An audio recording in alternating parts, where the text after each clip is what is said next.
Ya pemirsa, tidak heran kalau warga lebih suka jalan melawan arus ke sini karena memang emas hitamnya lebih banyak.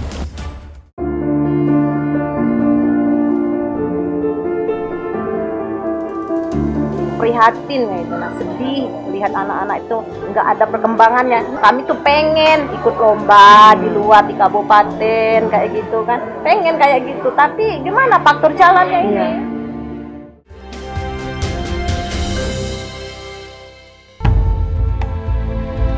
Provinsi Bengkulu menjadi tujuan kami. Posisinya berada di sebelah barat Provinsi Sumatera Selatan. Kami menuju ke Desa Penanding di Kecamatan Karangtinggi. Desa ini berada dekat dengan Sungai Bengkulu. Ternyata hampir seluruh warga berkumpul di Sungai Bengkulu yang berada di pinggir kampung mereka. Disinilah tempat warga mencari rejeki. Sungai Bengkulu ini merupakan tempat kerja yang menaungi ratusan warga Penanding.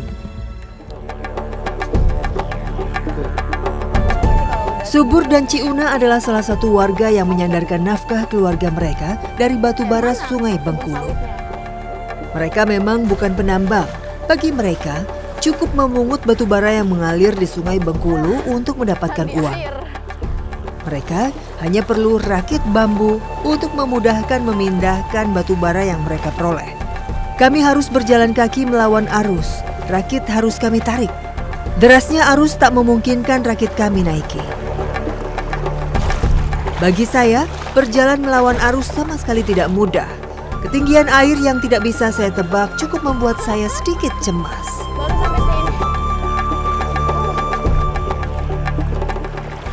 Ada banyak sekali para pencari sisa batu bara di sungai ini. Dan karena ini adalah pertemuan dari 3 muara, jadi arusnya cukup deras. Biasanya warga lebih memilih ke sungai yang arusnya lebih tenang, karena di sana juga lebih banyak batu baranya. Tapi kita harus melawan arus. Udah sampai sini aja, udah sangat sulit bagi saya. Bukan dorong tapi ditarik. Tidak tersirat sedikit pun rasa takut dan lelah di wajah Subur dan istrinya. Padahal usia mereka sudah lebih dari 50 tahun. Di lokasi ini kami beberapa kali berpapasan dengan pemungut batubara lainnya. Yang membuat saya heran sekaligus iba adalah rata-rata pencari batubara di sini sudah berusia lanjut. Faktor ekonomilah yang memaksa mereka untuk terus bekerja. Banyaknya perempuan yang ikut bekerja bagi saya sepertinya tidak masuk akal. Mengumpulkan batu bara bagi saya adalah pekerjaan keras yang biasanya dilakukan oleh laki-laki. 1 jam lebih berjalan melawan arus, akhirnya Subur dan Ciuna berhenti. Di hulu seperti ini, bongkahan batu bara biasanya masih berukuran cukup besar. Selain itu, di sini juga mereka tidak harus berebut tempat berburu batu bara. Harapannya, mereka bisa mendapatkan lebih banyak mengumpulkan batu bara.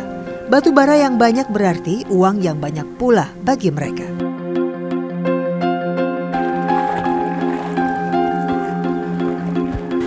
Sebenarnya jarak dari titik awal kita berangkat tadi ke sini hanya 2 km. Mungkin kalau ditempuh dengan jalur darat biasa tidak akan sampai 1 jam. Tapi karena ini kita jalan kaki melawan arus, belum lagi pasir di bawah cukup dalam, jadi kita harus mengeluarkan tenaga dan waktu yang lebih besar. Caranya, saya mencoba berburu bongkahan batu bara di dasar sungai. Awalnya sulit untuk membedakan yang mana batu sungai biasa, yang mana batu bara.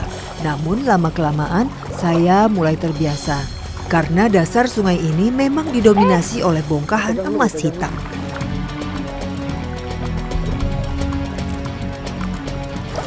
ya pemirsa, tidak heran kalau warga lebih suka jalan melawan arus ke sini karena memang emas hitamnya lebih banyak.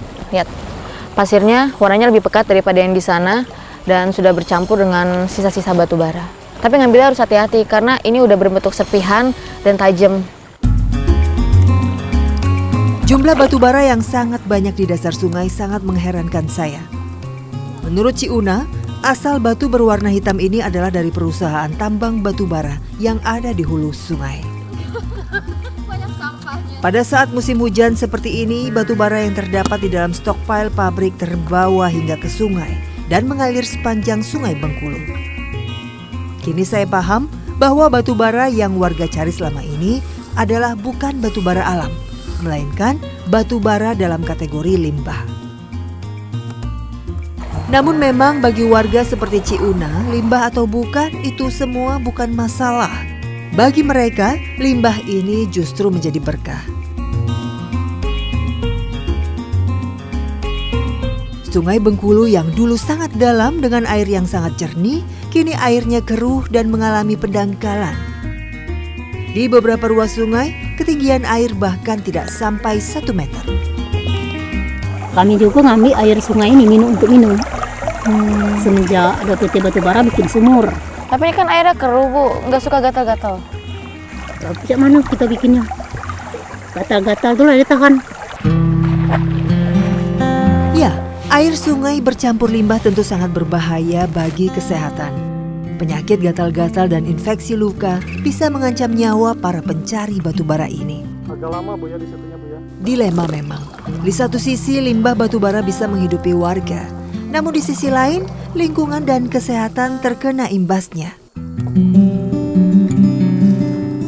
Batu bara tidak hanya masif di dasar sungai, tetapi juga terdapat di pasir yang berada di tepi sungai.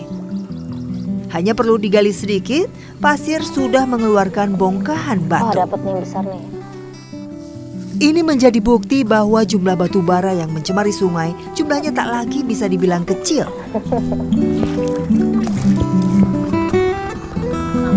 Di sepanjang sungai masih terlihat banyak warga. Mereka bisa 1 hari penuh berendam di sungai. Sejak pukul 6 pagi hingga 6 sore. Sampai di pinggir sungai pekerjaan belum selesai. Kami masih harus memisahkan antara batu yang besar dan kecil. Jika sudah terpisah, baru bisa dimasukkan ke dalam karung. Besar kecilnya batu akan mempengaruhi harga. 1 karung batu bara dengan bongkahan kecil bisa dijual dengan harga Rp8.000 hingga Rp12.000. Sementara bongkahan besar harganya bisa mencapai Rp25.000. Karung-karung batu bara ini akan dikumpulkan di pinggir sungai hingga mobil tengkulak datang mengambil. Saya mencoba menelusuri aliran Sungai Bengkulu yang ada di Kabupaten Bengkulu Tengah. Saya pun tiba di Pantai Zakat, Kota Bengkulu. Banyak warga berkumpul di sepanjang pantai, sementara gundukan-gundukan dan karung-karung menyita perhatian saya. Dan ternyata isi karung-karung ini sama, batu bara. Bukan hanya warga yang tinggal di dekat sungai saja yang menjadikan batu bara sebagai nafkah utama mereka. Ternyata warga di pesisir pantai pun sama. Rosna, wanita parubaya ini sedang sibuk mengambil batu bara di laut. Saya mencoba mengikuti Rosna berburu batu bara. Mencari batu bara di laut tidak berbeda dengan di sungai. Dengan jaring ini, kami bisa menyaringnya. Kami harus berhati-hati dengan kayu-kayu dan sampah yang menumpuk di sepanjang bibir pantai. Ternyata lebih sulit mencari batu bara di laut daripada di sungai. Pasalnya, pasir hitam sudah bercampur dengan pasir pantai. Kami juga harus bersahabat dengan ombak. Laut Bengkulu yang kadang-kadang ombaknya bisa sangat besar. Tumpukan kayu yang harus kami lewati menjadi rintangan tersendiri. Kami harus hati-hati agar tidak menginjak kayu tajam. Entah sudah berapa kali kami bolak-balik mengambil limbah batu bara. Jadi kalau sudah sampai sini, limbah batu baranya sudah berbentuk pasir seperti ini. Udah tidak ada lagi bongkahan-bongkahan batu yang besar-besar. Dan kalau berbentuk pasir ini harganya juga lebih murah. 1 karung itu di sini hanya Rp8.000 sampai Rp10.000 ya Bu ya. Dalam sehari Rosna bisa mengumpulkan 15 karung berisi butiran batu bara. Jumlah ini terbilang kecil dibanding dengan hasil pencari batu bara yang lain. Warga lain bisa mencari hingga 25 karung. Namun bagi ibu rumah tangga seperti Rosna, 15 karung saja sangat cukup untuk membantunya memenuhi kebutuhan. Duduk sini mata pencariannya dulu nelayan. Sekarang berganti profesi jadi batu bara. Kenapa? Ke laut, ada yang ke laut tapi nggak semua, hanya beberapa saja, beberapa bagian aja. Kok bisa Bu dulu nelayan sekarang malah pindah batu bara? Kalau lagi musim batu bara kan, lagi batu baranya lagi mendarat di pantai. Bapak nelayan berhenti melaut sementara kan, ambil batu bara dulu. Oh, Kalau lagi batu baranya nggak ada, melaut lagi. Kedua nelayan ini tengah bersiap mencari ikan di laut lepas.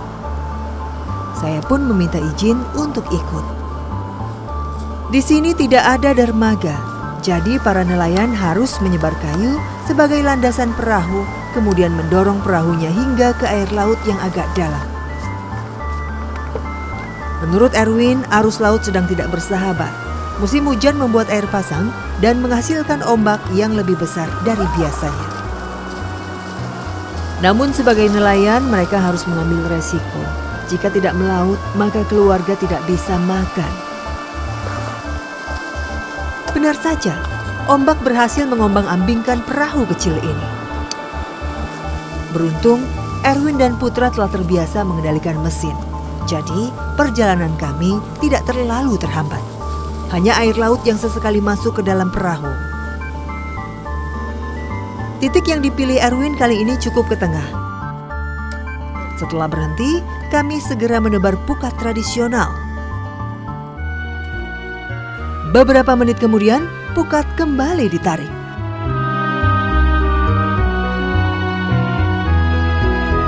Satu kali tidak ada ikan sama sekali yang terjaring. Beberapa kali kami mencoba, hasilnya sama, nihil.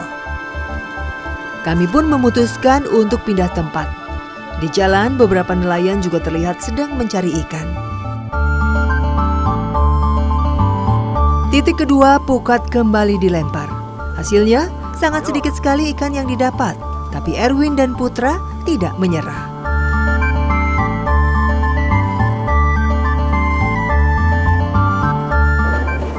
Ini hasil kita setelah seharian di laut. Sudah berkali-kali ganti tempat, berkali-kali tebar pukat, tapi cuma segini hasilnya. Dikit banget ya Pak ya? Setelah hampir seharian kami berusaha, namun alam berkata lain. Mengingat cuaca yang tidak terlalu mendukung, sebelum air tambah pasang, kami pun memutuskan kembali.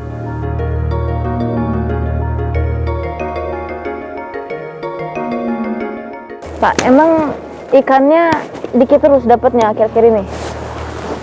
Kenapa kira-kira tuh Pak? Itu keadaan cuaca. Kalau bu kan nggak bisa ke laut. Kalau bagus lihatlah ini sering tergantung air lautnya kan kena limbah batu bara kan. Oh, ada limbah batu bara itu ngaruh juga? Ngaruh, jadi air tuh panas. Dari kapan tuh Pak? Udah lama, ada 5 tahun. Dari 5 tahun itu penghasilan nelayan jadi sedikit? Jadi kurang. Ya. Kalau sekarang bawa pulangnya berapa keranjang Pak biasanya? Biasa. Kalau sekarang itu setengah keranjang. Sehingga nggak dapat apa-apa. Minyak aja nggak balik kan. Tekor terus. Itulah. Biasanya bawa pulangnya kalau sekarang setengah keranjang, minyak nggak balik. Tiap hari sih. Cuman melayani sabar aja ke laut. Miris memang. Jika dahulu 500 meter dari bibir pantai mereka sudah bisa memperoleh banyak ikan, kini sudah memutar ujung pantai ke ujung seberang sejauh 2 km, hasilnya tak seberapa. Laut yang tercemar memang memberikan kerugian yang sangat besar terhadap para nelayan. Kini mereka tidak bisa lagi menyandarkan hidup dari hasil ikan. Limbah batu bara yang mengalir di sepanjang sungai hingga ke Laut Bengkulu memang mendatangkan keuntungan bagi segelintir pihak. Tapi di sisi lain, limbah emas hitam ini juga membawa kerugian, salah satunya bagi para nelayan. Jika sudah begini, pemegang regulasinya lah yang harus tegas agar sumber daya alam yang ada di Bengkulu bisa dimanfaatkan dengan baik tanpa harus membawa efek negatif bagi sekitarnya.